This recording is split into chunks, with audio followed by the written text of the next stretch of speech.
मंत्री रेखा गुप्ता जी, दिल्ली के lieutenant governor Vinay Saxena ji, केंद्रीय मंत्रिमंडल में मेरे सहयोगी मनोहर लाल जी, हर्ष मल्होत्रा जी, तोखन साहू जी, प्रदेश सरकार के सभी मंत्री, सभी माननीय सांसद, माननीय विधायकगण और दिल्ली के मेरे प्यारे भाइयों और बहनों, आज हम सब दिल्ली में विकास को नई गति देने के लिए यहां इकट्ठे हुए हैं। कुछ देर पहले ही यहां 33,500 करोड़ रुपए के प्रोजेक्ट का शिलान्यास और लोकार्पण हुआ। मेट्रो के विस्तार से लेकर हजारों सरकारी कर्मचारियों के आवासों तक देश की राजधानी में सुविधाओं का लगातार मजबूत विस्तार हो रहा है, एक नई मजबूती दी जा रही है। दिल्ली के आप लोगों ने एक साल पहले जिस नई उम्मीद और नए संकल्प के साथ यहां भाजपा की डबल इंजन सरकार बनाई थी, उसका परिणाम आज यहां विकास कार्यों में दिख रहा है। मैं दिल्ली के सभी नागरिकों को इस विकास की अविरत धारा के लिए बहुत बहुत बधाई देता हूं। साथियों, आज का यह कार्यक्रम एक और वजह से भी बहुत विशेष है। आज अंतर्राष्ट्रीय महिला दिवस है। आज भारत महिला सशक्तिकरण की नई गाथा लिख रहा है। यहां रेखा गुप्ता जी के सफल नेतृत्व में राजधानी का विकास हो रहा है। राजनीति, प्रशासन, विज्ञान, खेल या समाज सेवा का क्षेत्र, भारत की नारी शक्ति हर क्षेत्र में एक नई ऊर्जा से आगे बढ़ रही है। मैं पूरे देश की नारी शक्ति को आज महिला दिवस पर हृदय से बहुत बहुत बधाई देता हूं और राष्ट्र के विकास में उनके असीमित योगदान के लिए ऋण स्वीकार करता हूं और उन्हें अनेक अनेक शुभकामनाएं देता हूं, ताकि वो समाज और राष्ट्र को निरंतर मजबूती देती रहे, राष्ट्र को निरंतर प्रगति की राह पर ले जाने में नई ऊर्जा देती रहे। साथियों, दुनिया का कोई भी व्यक्ति जब भारत जैसे विशाल लोकतंत्र के बारे में सोचता है तो अक्सर उसके मन में दिल्ली की तस्वीर आती है। दिल्ली केवल भारत की राजधानी नहीं है, ये भारत की पहचान भी है, भारत की ऊर्जा का प्रतीक भी है। इसलिए दिल्ली का विकास केवल एक शहर का विकास नहीं होता, यह पूरे देश की छवि से जुड़ा होता है। दिल्ली जितनी आधुनिक होगी,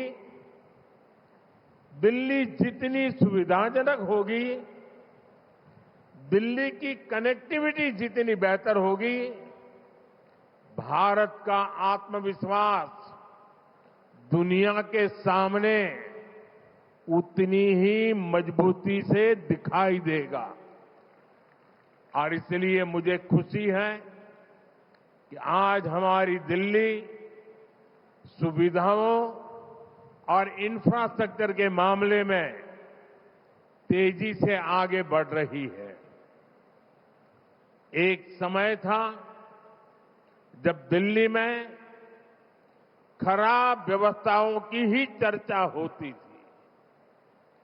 शहर के एक हिस्से से दूसरे हिस्से तक पहुंचने में कई कई घंटे लगते थे।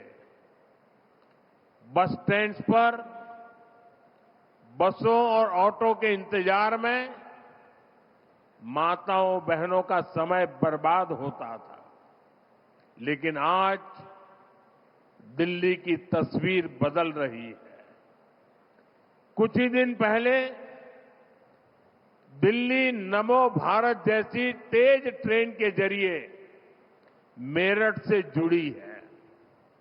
इससे दिल्ली और पश्चिमी उत्तर प्रदेश के बीच यात्रा और आसान हो गई है। और आज मेट्रो फेज 4 के शुरू होने के साथ दिल्ली मेट्रो का नेटवर्क 375 किलोमीटर से भी आगे पहुंच गया है। दुनिया के बड़े बड़े शहरों में भी मेट्रो का इतना बड़ा नेटवर्क नहीं है। साथियों, आज जो मेट्रो का नया सेक्शन शुरू हुआ है, उससे राजधानी के लाखों लोगों को बहुत बड़ी सुविधा मिलने वाली है। खासतौर पर पूर्वी और उत्तर पूर्वी दिल्ली के लोगों के लिए अब रोज का सफर पहले से कहीं ज्यादा आसान होगा। इन सबके साथ ही गाजियाबाद, नोएडा, फरीदाबाद और गुरुग्राम जैसे एनसीआर के शहरों से दिल्ली के अलग अलग हिस्सों में आना जाना और भी आसान हो जाएगा। साथियों, आज का ये कार्यक्रम इस बात का भी प्रमाण है कि 1 वर्ष पहले दिल्ली ने जिस आपदा से मुक्ति पाई वो कितनी जरूरी थी। अगर यहां पर आपदा सरकार न होती तो ये मेट्रो फेज 4 प्रोजेक्ट बहुत पहले ही पूरा हो चुका होता। लेकिन आपदा वालों ने अपने राजनीतिक स्वार्थ के लिए दिल्ली के लाखों लोगों की सुविधा को ताक पर रख दिया था। अब यहां भाजपा सरकार बनने के बाद दिल्ली के चौतरफा विकास में बहुत तेजी आई है। साथियों, डबल इंजन की सरकार में दिल्ली की हर ट्रांसपोर्ट फैसिलिटी का अपग्रेडेशन हो रहा है। दिल्ली में हर दिन लाखों लोग बसों से सफर करते हैं। इसलिए हमारी कोशिश है कि दिल्ली के लोगों को साफ, आरामदायक और आधुनिक बस सेवा मिले। केंद्र सरकार द्वारा दी गई 4000 से अधिक इलेक्ट्रिक बसें आज दिल्ली के लोगों की सेवा कर रही है। और बीते केवल 1 साल में ही लगभग 1800 नई बसों को दिल्ली की सड़कों पर उतारा गया है। इनमें सैकड़ों देवी बसें भी शामिल है जो दिल्ली की कॉलोनियां और मोहल्लों को आपस में जोड़ रही है।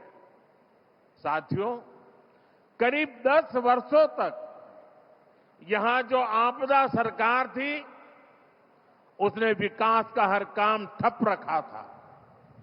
अब दिल्ली से जुड़ी विभिन्न चुनौतियों के समाधान के लिए हमारी सरकार मिशन मोड पर काम कर रही है।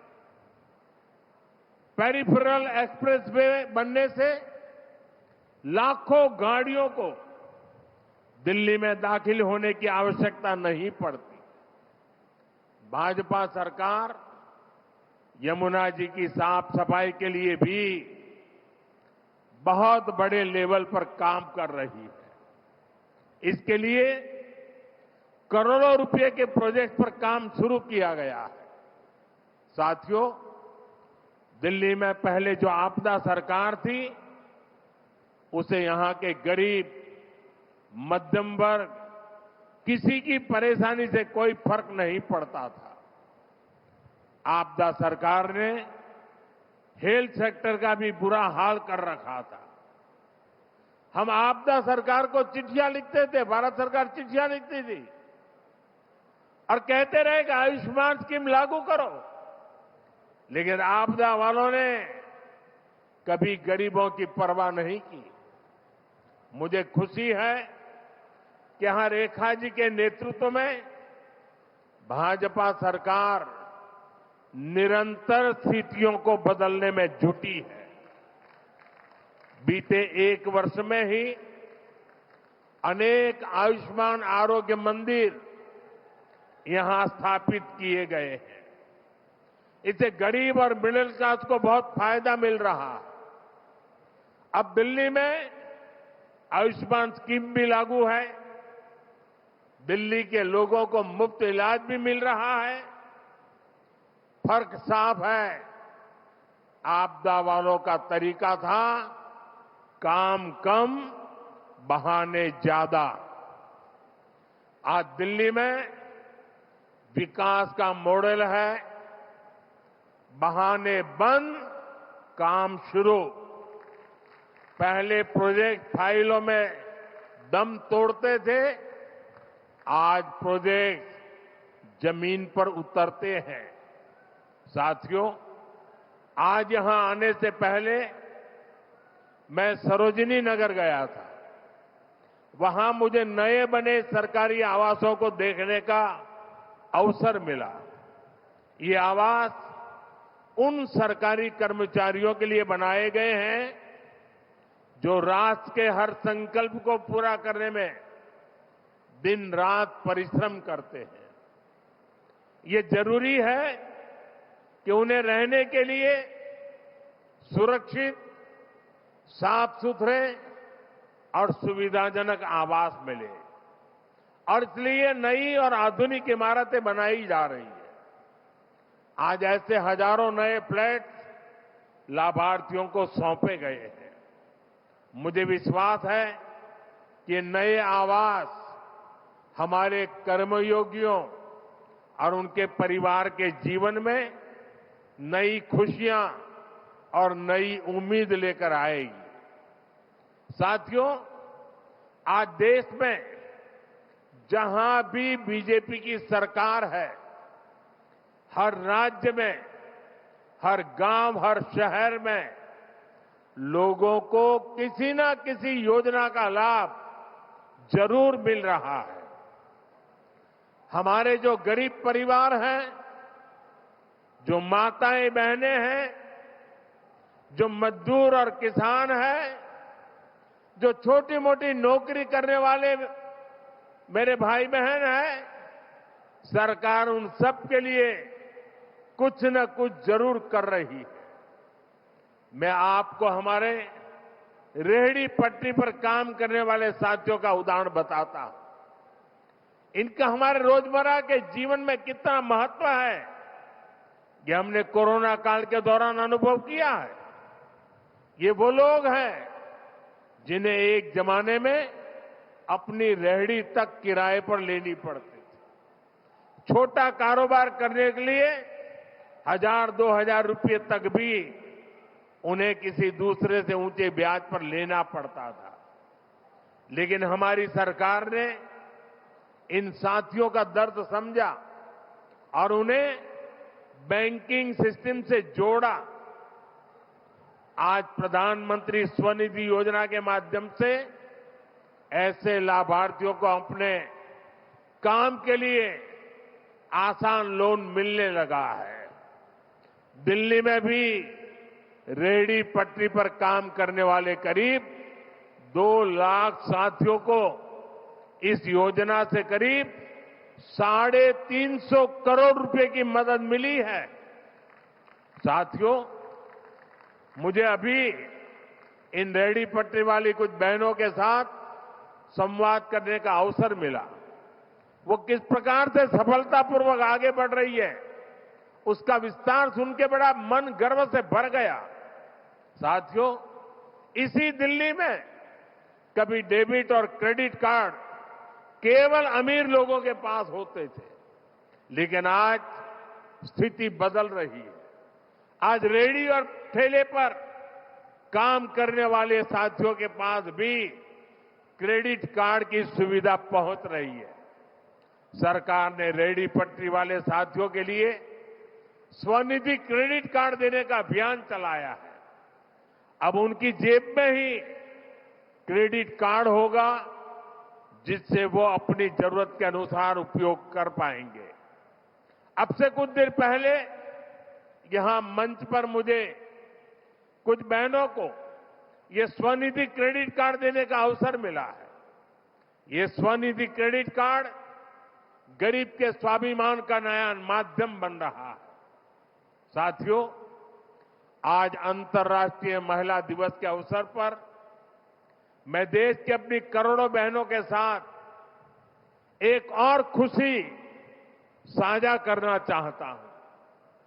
कुछ साल पहले हमने संकल्प लिया था कि हम देश में 3 करोड़ बहनों को लखपति दीदी बनाएंगे। बहुत लोगों ने मेरी मजाक उड़ाई कि देश के गांव में गरीब महिला लखपति दीदी बने, ये मोदी चुनाव जीतने के लिए नई नई बातें बताता रहता है। बहुत भला बुरा कहा गया था, बहुत मजाक उड़ाई गई थी, भांति भांति के सोशल मीडिया पर खेल चल रहे थे। लेकिन आज अंतर्राष्ट्रीय महिला दिवस पर बड़े गर्व के साथ कहता हूं कि मेरी माताओं बहनों में कितना सामर्थ्य है। अगर उनको अवसर दिया जाए तो वो कैसे कैसे नई नई सिद्धियां हासिल कर सकती हैं। मुझे आज खुशी के साथ कहना है कि देश ने 3 करोड़ महिलाओं को लखपति दीदी बनाने का जो संकल्प किया था वो पूरा हो चुका है।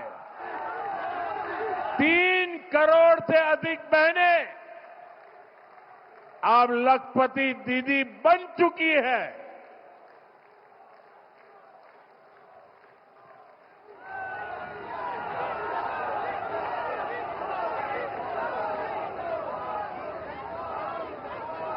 साथियों, दशकों से गांवों में हमारी बहनों के पास हुनर भी था, मेहनत भी थी, लेकिन उन्हें पूंजी और अवसर नहीं मिलते थे। और इसलिए हमने इन बहनों को सेल्फ हेल्प ग्रुप से जोड़ा, बैंकों से जोड़ा, उन्हें नई ट्रेनिंग, नए अवसर और बाजार के जोड़ने का काम किया। आज देश में 10 करोड़ से अधिक बहनें ऐसे समूहों से जुड़ी हैं। इन सेल्फ हेल्प ग्रुप को लाखों करोड़ रुपए की आर्थिक मदद मिली है। इसका परिणाम यह है कि आज गांवों की नारी शक्ति आत्मनिर्भर बन रही है, अपने परिवार की आय बढ़ा रही है और लखपति दीदी बनकर ग्रामीण अर्थव्यवस्था को भी बहुत मजबूत कर रही है। साथियों, हमारी बहनों की इसी सफलता ने हमें एक नया संकल्प लेने की प्रेरणा दी है। 3 करोड़ लखपति दीदी, ये असंभव लगता था, लेकिन साकार कर दिया। अब सरकार ने तय किया है कि देश में 3 करोड़ लखपति दीदी और नई 3 करोड़ जोड़ दी जाएगी। यानी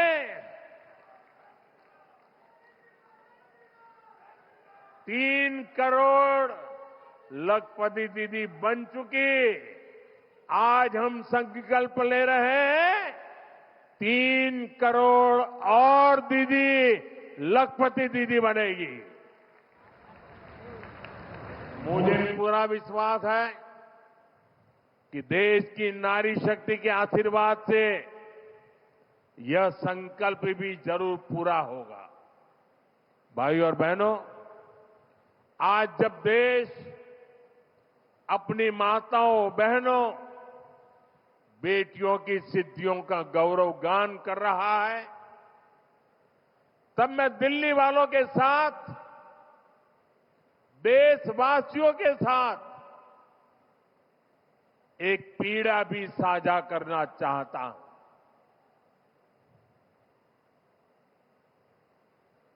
ये पीड़ा है, ये दुख है, दिल को गहरी चोट लगी है, जो मैं आज देशवासियों के सामने, दिल्ली वासियों के सामने मैं व्यक्त करना चाहता हूं। आज देश अंतर्राष्ट्रीय महिला दिवस मना रहा है और कल पश्चिम बंगाल में टीएमसी सरकार ने देश की राष्ट्रपति आदरणीय द्रौपदी मुर्मू जी का घोर अपमान किया है।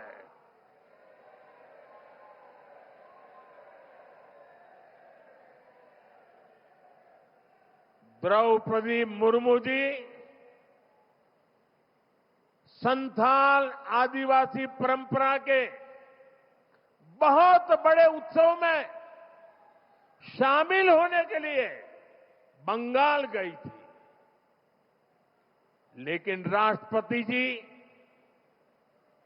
और उस कार्यक्रम का, आदिवासियों के उस महत्वपूर्ण कार्यक्रम का, आदिवासियों का गौरव करने के बजाय टीएमसी ने आदिवासियों के संथाल लोगों के ये अत्यंत पवित्र और महत्वपूर्ण कार्यक्रम का बहिष्कार किया और राष्ट्रपति का बहिष्कार किया। वो स्वयं आदिवासी समाज से आती है। संथाल आदिवासी समाज के विकास के लिए उन्होंने चिंता की है। टीएमसी सरकार ने उस कार्यक्रम को बदइंतजामी के हवाले कर दिया। साथियों, ये राष्ट्रपति जी के अपमान के साथ साथ देश के संविधान का भी अपमान है, देश के संविधान के स्पिरिट का भी अपमान है, लोकतंत्र की महान परंपरा का भी अपमान है। जिन्होंने जीवन के संघर्ष से तपकर ऊंचाइयां हासिल की हैं, ऐसी हर बहन बेटी, ये उसका भी अपमान है। साथियों, हमारे यहां कहा गया है, अहंकारे हतः पुष्टः समूलम च विनश्यति। यानी अहंकार में चूर व्यक्ति कितना भी शक्तिशाली क्यों न हो, अंततः नष्ट हो जाता है। मैं आज देश की राजधानी से आप सभी के बीच ये आह्वान कर रहा हूं कि एक आदिवासी राष्ट्रपति का गौर अपमान करने वाली टीएमसी की एक गंदी राजनीति और सत्ता का अहंकार बहुत ही जल्द चूर चूर होकर रहेगा।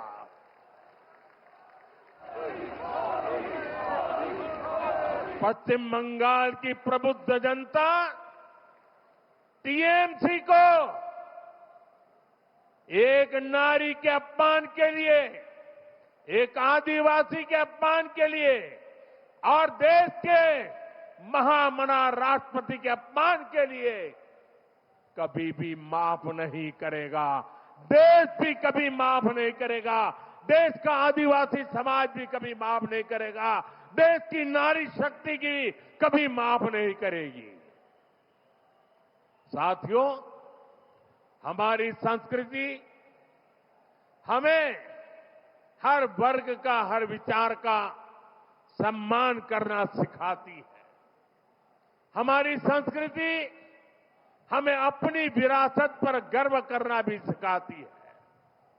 इसी प्रेरणा से आज हम दिल्ली की विरासत के संरक्षण का काम भी कर रहे हैं।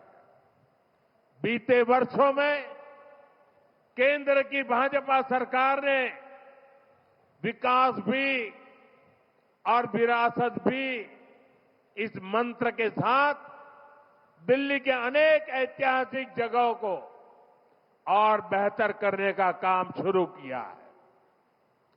दिल्ली में अनेक नए स्थल भी बनाए गए हैं। देश के लिए अपने प्राण न्योछावर करने वाले वीरों के सम्मान में नेशनल वॉर मेमोरियल बनाया गया है। नया संसद भवन, कर्तव्य पथ, कर्तव्य भवन और सेवा तीर्थ, ये सभी 21वीं सदी के भारत की नई सोच को दिखाते हैं। अभी कुछ दिन पहले ही भारत मंडपम में ऐतिहासिक ग्लोबल एआई समिट हुई। भारत मंडपम और यशोभूमि जैसे स्थान दुनिया को भारत की संस्कृति, भारत के व्यापार और भारत की क्षमता से परिचित कराने का बड़ा माध्यम बन चुके हैं। प्रधानमंत्री संग्रहालय और युगे युगिन भारत संग्रहालय जैसे नए म्यूजियम भी दिल्ली की पहचान को और मजबूत करने जा रहे हैं। साथियों, दिल्ली भारत की ऐतिहासिक यात्रा का शहर है और आज यही दिल्ली देश के एक नए दौर की साक्षी बन रही है। ये नए भारत के आत्मविश्वास का दौर है। भारत का यही आत्मविश्वास अब हमें विकसित भविष्य की तरफ ले जाएगा।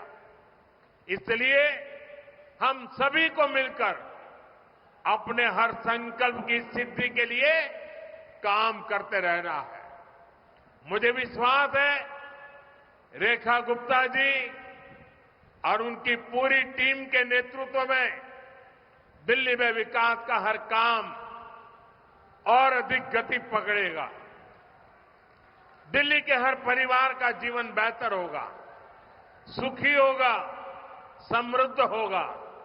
इसी सद्भाव के साथ एक बार फिर सभी विकास कार्यों के लिए मैं आप सबको बहुत बहुत बधाई देता हूं, बहुत बहुत शुभकामनाएं देता हूं। मेरे साथ बोलिए भारत माता की, भारत माता की, वंदे वंदे वंदे वंदे वंदे वंदे वंदे वंदे वंदे। बहुत बहुत धन्यवाद।